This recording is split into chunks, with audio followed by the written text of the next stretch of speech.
Greetings and salutations, YouTubers. This is ZillaFan85, and I, of course, represent YouTube's bargain basement of the airwaves. I am back today with my latest video, my latest figure review. Of course, we are currently in the month of October, so this is part of my spooky October figure reviews. And today we're going to go ahead and take a look at my NECA Ultimate Nosferatu Count Orlok figure. So this one I was definitely very excited to have gotten in my collection. All these Universal Monsters figures and the extensions of those, which is essentially, it's not a Universal Monster picture, but it's basically an extension off of that from NECA's line. Really love all these figures. I've been collecting a good chunk of them, and I'll be getting to those in the future. The other Universal Monsters figures, but wanted to go ahead and use Nosferatu here as the jumping off point. So, again, very excited to have this. Of course, the Nosferatu silent film, which has been remade a couple times, but the original film is, as of this year, 103 years old. It came out in 1922, a silent film made in Germany. Really awesome nonetheless. And again, very excited to have this. So let's go ahead though. Let's jump into the figure review itself. We're going to start with the paint and the detail work here. So starting off with Count Orlok's face here. You can see the skin tone done in this very light grayish color, almost like a hint of like a bluish gray, I would say. But if not blue, just like a very pale gray, I would say, like a pale skin tone. But very cool. And really they capture Count Orlok's face very well. So you got like these dark gray or black eyebrows that he's got there. Very signature of the look. As you guys can see here, textured pretty well. And then, of course, the eyes themselves, you got that sort of very wide-eyed blank stare that he's got. Hopefully the camera does a good job at picking that up. Done in this sort of, almost, you can kind of see the white eyeballs and, of course, the black pupils and whatnot. But the eyeballs themselves, you can see, are very have like certainly a reddish hue for representing like bloodshot eyes, essentially. Really fantastic detail work. I really hope that the camera picks that up. And again, that wide-eyed blank stare that he's got, really nice. And you got more of that like grayish black for like the little bits of hair that he's got above his ears. Again, those very long pointy ears that he's got on the sides of his head. There, nice detail work done for the ears as well. You got that nose, that kind of curve, that long curved nose that he's got. Giving just that extra touch of that sinister look about him. Very cool. You got the mouth, which is in like an open position. You got those kind of like buck teeth, but really more so fangs, essentially. So but very cool, like buck tooth fangs basically that he's got. But very cool. And with that stare about him, it actually is very creepy in my opinion. So really cool. I like that a lot. Got some wrinkles along the sides of his face and all, and of course that balding head on the top, very smooth to the touch there. But again, some nice detail work done around the face as well. Now we move down into the body. You can see he's got like this again, like this grayish black shirt underneath the overcoat here. Some nice detail work for the shirt on the inside, as you can see. And then of course this essentially like this grayish brown overcoat that he's got. This nice long sort of overcoat, trench coat, whatever you want to call it. Again, nice detail work done for the collar portion here. And then of course you got the strapped on buttons there, closing up the coat. Nice wrinkles along the coat as well. Really, really nice detail work there. The buttons again done in that grayish brown, and then of course the where like those ties are there, the material for the ties, fabric material, done in more of like a black kind of color. As you guys can see, just give it a nice little contrast there. Very, very cool. Obviously, this is the color variant. They do have a black and white version of this figure, but I'd rather just have the color variants, honestly. So I just prefer that. But again, on the arm sleeves of the coat, very, very nice detail, nice wrinkles and folds all along the arm sleeves there. And then, of course, the coat kind of ends off here, so it's a little short on him. But then you've got the shirt underneath it, and that goes all the way down to the wrists. And that grayish black shirt that he's got on here. So very, very cool there. And then, of course, the hands, again, done in that pale gray color. Again, I think the pale gray, like I said, almost has a hint of blue, but I guess pale gray is kind of the best way to describe it. But very, very nicely done. And a little bit of contrast, like the color is actually a little bit darker as you get down into the fingers, from that paler gray into a little bit more of a darker color here on the fingers. So as you guys can see, same on the palms as well, and on the fingers on the inside.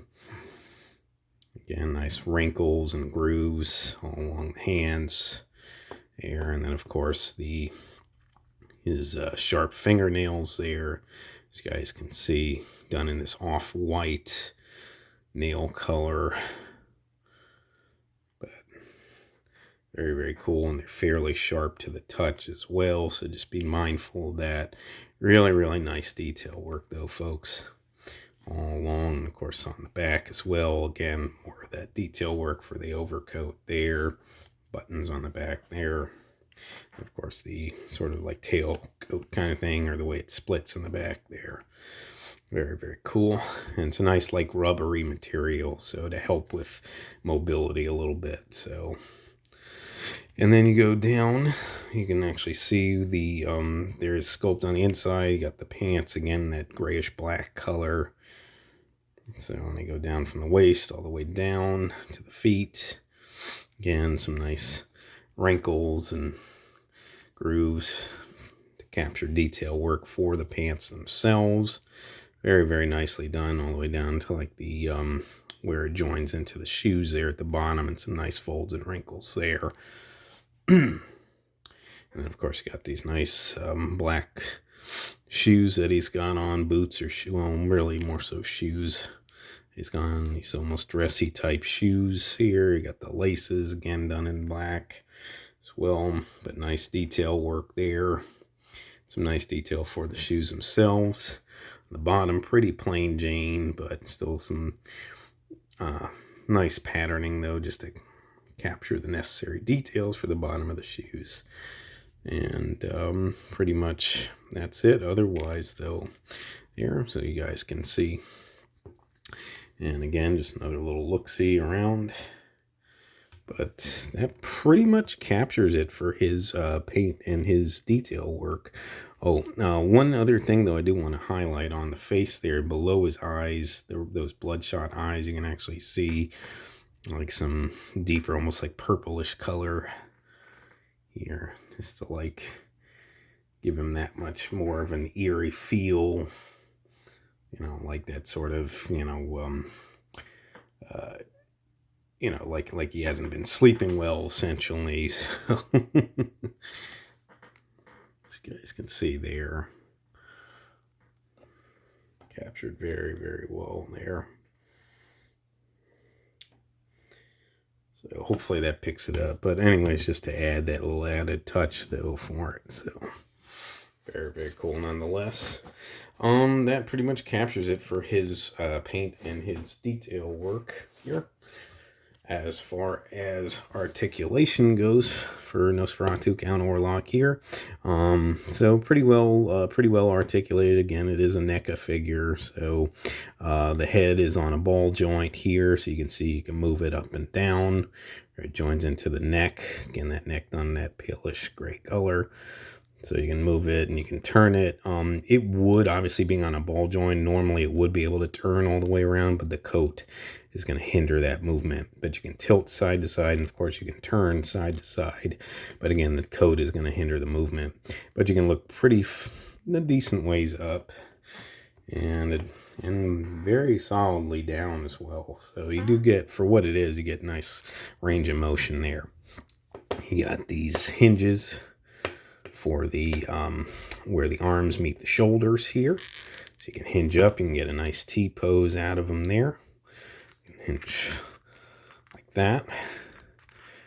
And again, the sculpt work for the coat's going to kind of hinder, but if you can kind of push it, you can get the arms to spin all the way around there. That, and not really much as far as any kind of swiveling, but at least so you can hinge them out and then up and around. So, and then of course you got another hinge, single hinge here at the elbows for each of the arms. Hinge those in and out like that. And these do have a little bit of rotation on them, so you can rotate the arms there at the elbows, hinge up and down, and then rotate ever so slightly, like I said. So not too bad for what it is. The arms are in sort of this ball hinge combo here, so you can hinge those in and out. And of course you can turn them all the way around, the hands I should say, like so, and again hinge them in and outward. So nice swivel hinge combo for the hands, the wrists there. And there is an ab crunch here in his torso section, but again the overcoat's going to kind of hinder any movement, so you can turn and hinge, but it's going to be ever so slight just because of that limitation with the coat. And then of course again, kind of limitation with the coat for the legs, but again the coat is rubbery just to allow a little bit more than having basically nothing. So you can kick about that far forward. You don't want to push it too much because you don't want to rip this material, and then you can kick back like that, and you get a little bit more range of motion backward because of the split in the coat. So you can see both legs can go back like that, and then again kick forward. You got a hinge at the knee for each of the legs here, so you can hinge these inward like that and forward, and there's some rotation there as well. So as you guys can see, you can rotate both legs ever so slightly there at the knee, and then of course the ankles where they join into the legs are on ball joints. But the range of motion again with the sculpt here is kind of limited with the pants and all that, but you can hinge those forward like that. You can go back. You can of course turn these, and these will mostly turn all the way around there. I don't know how much I'd want to really risk it, but yeah, you guys can see, just so you can do that. But yeah, if you force it too much, you see you may have a hard time repositioning it though, so just be mindful of that, just like that. And then you get ever so slight ankle rocker there as well, but enough just to get the job done, just to add a little bit of posability here to Count Orlok. So very, very cool.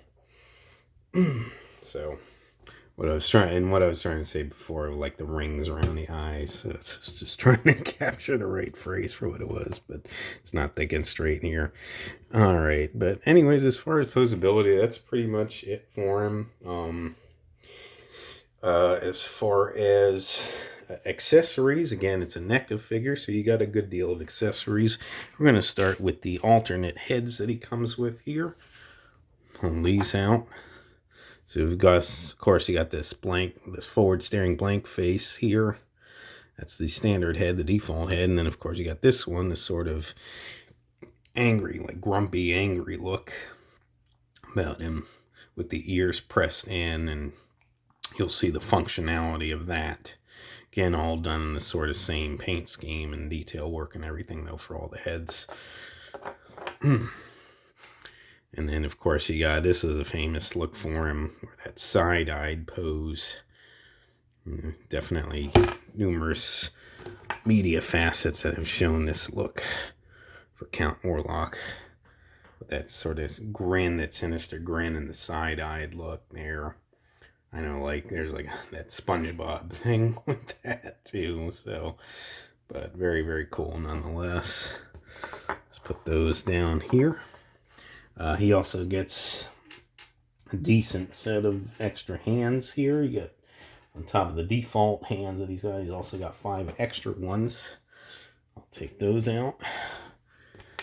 And just to kind of showcase here, you got like these gripping hands like that. It's for gripping different accessories and whatnot. So you guys can see those again, all the paint and detail work, all the standard fare, but nicely done there. Not going to spend too much time on these. Another gripping hand here that he's got.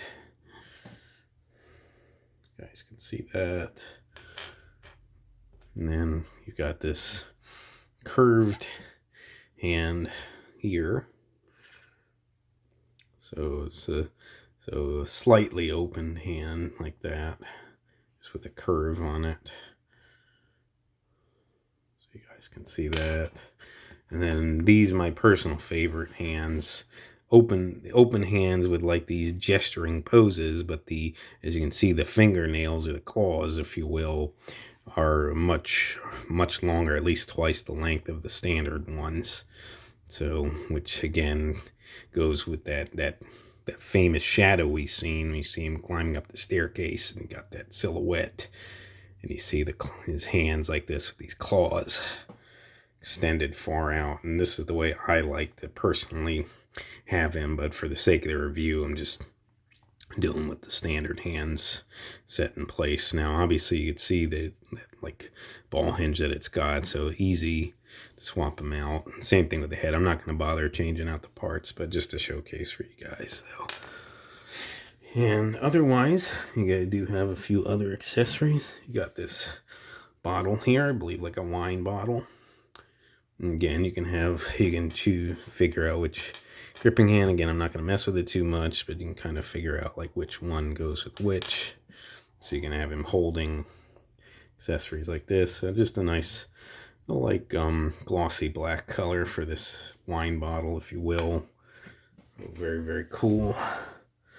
And you've got very, very cool accessory. You got like this document that he had, and this is from the film as well. So let's just see here. And I think they actually tried to be movie accurate with recapturing this. So very, very cool. Done this like yellowed out cream color paper, basically, if you will. It's plastic, but it's supposed to represent the paper, the document that he was signing. I think it was for the deed. It's been a little bit since I've seen the film, but very, very cool nonetheless. Gotta get all the writing done like a black ink supposed to be. And to go with that, you actually do have a feather pen and a little inkwell here. The inkwell, they even dabbed some extra black outside, so the inkwell done this like bronzish color there. And you got the little black to represent like ink that's dribbled on there. And the feather pen does actually remove, and there's a little slot they can stick it in there. Feather pen done in like this metallic gray color, basically, like the little black on the end for where the pen portion is. So again, very, very cool. You can stick that in there and just set that down. And next accessory that he comes with is this little hat, and this is from the film as well. It's like fedora type hat, if you will. done like this black color here, and you can see some nice wrinkles and nice detail work captured for the hat as well there.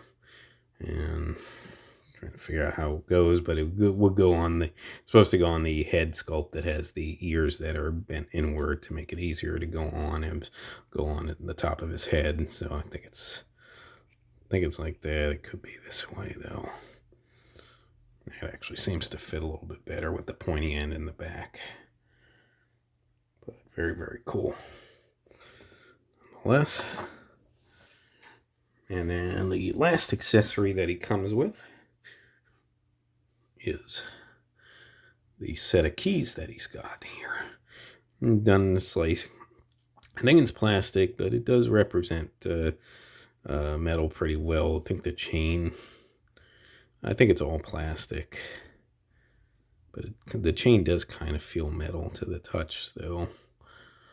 But you got like, just this nice metal, silver metal color done for the keys and the keychain here.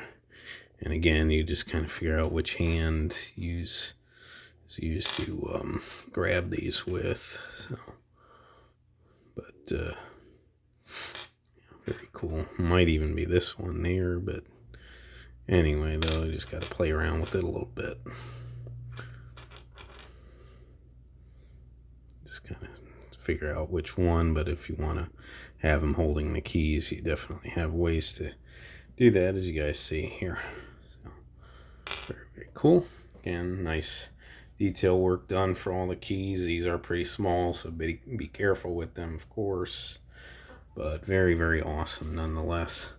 So you get a nice bit of accessories. I mean, NECA usually does not skimp when it comes to accessories and whatnot, so you guys can see there. So anyway, that's everything that he comes with, but again, it is quite a bit. Let me go ahead and put these off to the side here.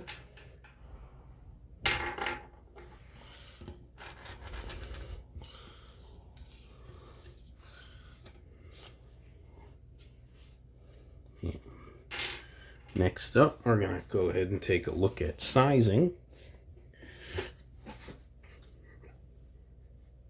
So he is supposed to be in that 7-inch range. So just to take with the ruler here first to measure him. Bring the camera in closer. And you guys can see he stands a little bit over 7 inches. About close to 7.5 inches, I would actually say. So pretty good sizing there.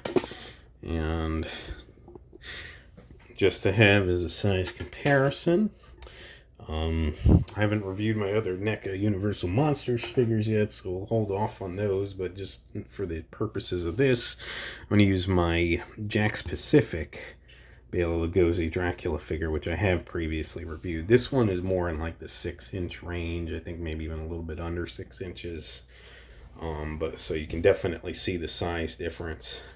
I think it's right about 6 inches, this figure. But anyway, though, just so you can see the difference there in sizing. But just to see how they look together, though. Still pretty cool nonetheless. I do have the NECA Bela Lugosi Dracula, so I will review that one in the future. But just for the purposes of this. So we can take a little look-see. So, anyways, move him off to the side. Now, as far as pricing goes, so when this figure came out, it was about in the $30 range. And I mean, it's been out for a while, for over a year, I know. You can still find it for I've still seen it available. I've seen it at like my local comic book store. I've seen it at Walmart and whatnot, and of course online. But if you go for like places like eBay or something, you're probably going to be paying an aftermarket price. If you try to get it from like one of the local stores, it seems like the price has gone up a bit. I've seen it more in that, I would say like $35 to $40 range that I've been seeing it at. And again, the retail, the MSRP was $30 when this initially came out. So something to keep in mind, but at least it hasn't gone drastically out of control. So I still say it's an excellent figure. This is really an awesome addition to the collection. If you're into horror and you know, like obviously vampires, but of course if you're into like, you know, Nosferatu, silent films and whatnot, this is a fantastic addition to the collection, in my opinion. If you prefer, they do have a black and white version. Like I said, I just prefer the color versions of all these figures, so that's my go-to. But other than that, though, folks, I think that pretty much covers it for this review. I know it's been several weeks, just have a lot of things I've been dealing with, so it's been, you know, few and far in between making videos, and for the most part that is gonna be the case. The end of this month, the weekend of Halloween, is Spooky Empire, the horror convention in Orlando, Florida. I will be attending that with my friend. I'll be there for the weekend.